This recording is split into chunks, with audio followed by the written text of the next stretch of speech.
With the Screenforgers update out, as always there are new cosmetics. Looking through the community's reaction, I saw a lot of outrage. People seem to be disappointed in this year's selection. So I asked myself this question: are they really so bad?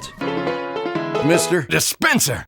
Hello everyone, Mr. Spencer here. New update, new maps and new cosmetics. It's always a pleasure to have a new TF2 update. In this one, the TF2 team added 13 new community created cosmetics. People seem to be unhappy with this collection though. So I came out of my shadow and started to give my honest opinion on them, like I always do. Okay, we're gonna do this in the well-known approach of the rapid reviews. If you want to see more like this, head over to my second channel, where I do this format to all other cosmetics in a similar fashion. And again, these are my subjective thoughts. Don't get angry about it, but also don't take my word as gospel. Okay, that's it with the intro sequence. Let's start with Scout. The last laugh is unique, I give you that. Still, I don't know if the medieval vibe this cosmetic gives off is really too fitting for Scout. I have mixed feelings towards this mask. Sometimes I like it, sometimes not. Still, I need to be honest in this video, and therefore in this moment for some reason I just really like it.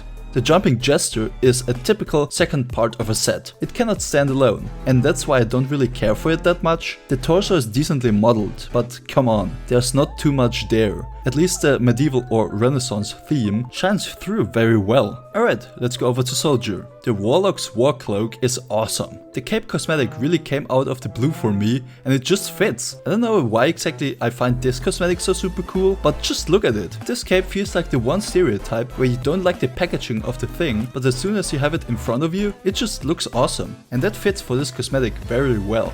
The second new head for Soldier is the shortness of breath. This is another awesome Valve-related reference added to TF2. In this case, Adrian Shepard from Half-Life opposing Force. Simply a lovely tribute and a nice looking cosmetic. Nothing more to say. Pyro's next. The dead heat is freaking awesome, guys. Look at this one. Menacing looking Pyro that you can combine with a lot of stuff, I feel like.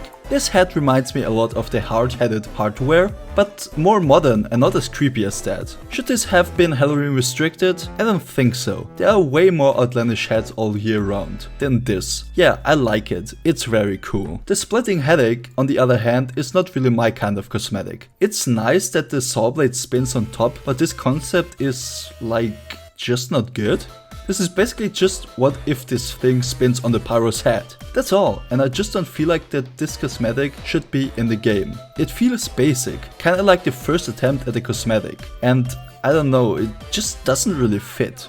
Oh boy, yeah, now this cosmetic. The fearsome fluorescence. The fearsome fluorescence is a cosmetic which name I will never be able to say properly. Still, it's a nice costume, and the Halloween restriction is 100% justified. Really enjoy this one. Demo's next. The Thunderdome is awesome. This is a better version of the Blast Ball from the last update in my opinion. It looks rougher and again, really nice. Same goes for the stun suit. The wrinkles on it really make this cosmetic unique. Again, this is like a scrapper rough look. Demo's revival of good cosmetics continues with this torso. Really nice work. And then we have the Mad Lad. What is there to say? I love this even more than the other two I just mentioned. The Wastelander look, the bandana, just pure gold. This might be one of my new favorites for demo. If I can get my hand on a strange version of this, I will use this probably all the time. And then the last demo cosmetic is the Blast for me. This costume is... how do I say this delicately? I hate it. Not a big fan of goats in real life. They look so, like, creepy. Look at those eyes. Ugh. Not my cosmetic, no. Please go away. What's new for the heavy weapons guy? The Make Ogre, I think, is one of the most controversial cosmetics in this update. And even though I don't think it's that bad, there's still the Goblineer, you know. But I can still see the arguments. Since we're 100% fair, this gets added all year and the Monstrous Mandible is restricted. But yeah, in the end, it's not that bad. The cosmetic looks okay for what it is. I don't really understand the outrage. The Bear Bones is radical, man. Holy crap, that's metal. This cosmetic is wild. You could even say insane. It messes with the Heavy's model a bit, and I don't know if this is confusing for sniper players, but dang, this is so primal. You just have to respect it for it. Now I want a Shaman Heavy, or like this bear coat for him at least. Halfway done, NG's next. We're gonna use a quicker pace here because I will combine these two cosmetics, because I kinda feel like they need to be together. They can kinda be used separately, but it's clearly not intended in this case. The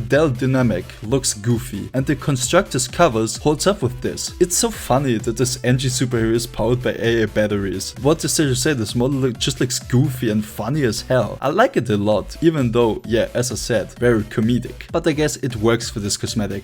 We arrived at the Medical Man. The main cast really is a medic cosmetic. It's cartoony and the cosmetic knows that. This one plays with the idea of medic always dying and getting hurt, because they get targeted in the fight. But also the contra thing of not being able to heal himself, even though he's a doctor. Really funny concept that the medical mummy continues with. I first thought this was a Fallout New Vegas reference of the burnt man, but this is clearly just an extension of the cosmetic the main cast. The concept continues perfectly, like the plasters on the side of the head. No headshots allowed this time, sniper. Is the power strike an anime reference? It has to, right? Goku's charging his power like the medic with his Uber. Medic really got a lot of good cosmetics this time, nothing to say here. Would have been cool if the hair would glow the more you charged up, but I think that would ruin the game sense a lot, so I'm okay with it. Sniper time. I kinda have the same opinions on the Sightseer and the Sharpshooter's Shroud. They are both cool and well-made cosmetics, but in fact I would probably never use them. The magical medieval fantasy trope can be done well, just like in these examples here. I have nothing against those two, but yeah, I wouldn't use them. There are just other better cosmetics in my opinion. The carry van is a nice costume again. It's a van that the sniper lives in. Funny car cosmetic, haha. Nothing more to say, yeah,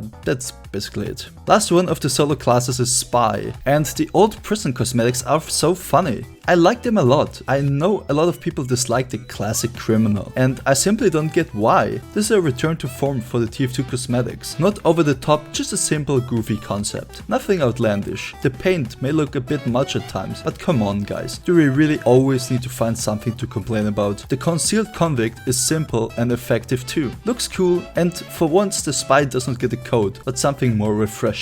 Also, do the numbers in front mean anything? I hate the Spider Spy. The 6-eyed specs do not fit Spy. They look like a worse version of the upgrade. Not my taste, should not have been added in my opinion. The Spy there is funny, yeah I get it, but it looks too weird for me. Like the legs of the spider don't look like spider legs, and the Spy legs are looking completely out of place. The back part is fine, but the costume is kinda ugly and I don't really like it. And at last we have the all-class hats. I cannot hate the mean captain. First of all, I will be forever spoiled, because I have this in unusual now. But even the concept is fun. The private driver to hell cap. It's fun, it's creative, and a clever Halloween hat. Good hat. The ludicrously lunatic Lunan fedora suffers a lot from the fact that the creator wanted these neon lights to be some sort of new extension for weapons and cosmetics, but Valve obviously didn't add it, and now only this hat remains. And for that, it sadly stands out like a sore thumb. It looks clunky and not really fitting to TF2. It's a sad story, but sadly not a good cosmetic. Holy crap, the demonic dome though. Again, such a metal cosmetic. Dude, what? This looks like a Doom boss. This can be added to TF2? I'm kinda speechless, because on the one hand it's, oh yeah, what a cool cosmetic. On the other hand it's like, why is this one in the game? I'm torn, but I think it can be a bit too much for the game. So yeah, I guess it is what it is, but not the biggest fan of this one. And at last, the clown's cover up. This cosmetic I'm totally fine with. The clown or mime mask really are a funny addition. Even though I wished we could have used all the versions on all classes, would make this mask feel more unique. Imagine a sad heavy on a soldier. I would have loved that. Anyway, yeah, it's cute, it's fine, nothing too outlandish, so I like it. All in all, I do not understand why people have that big of an outcry because of this crate. It's not better or worse than other cases. There always has been stinkers and outlandish concepts in a crate. Nothing new here. And the art style for TF2 has been dead for very long. And hey, there are at least a few items that try to be simple. The only cosmetics I really don't care are the 6-eyed specs, the blasphemy, the splitting headache, and the LLL fedora, I'm just gonna call it now. But there are equally good ones in there. But what do you think? What don't you like in the case? Let me know down below in the comments. Thanks so much for watching, check out my Discord and please do subscribe. Hope you have a wonderful day, Mr. Spencer out. And as always, special shout out to Zeke Notek for the level 3 membership.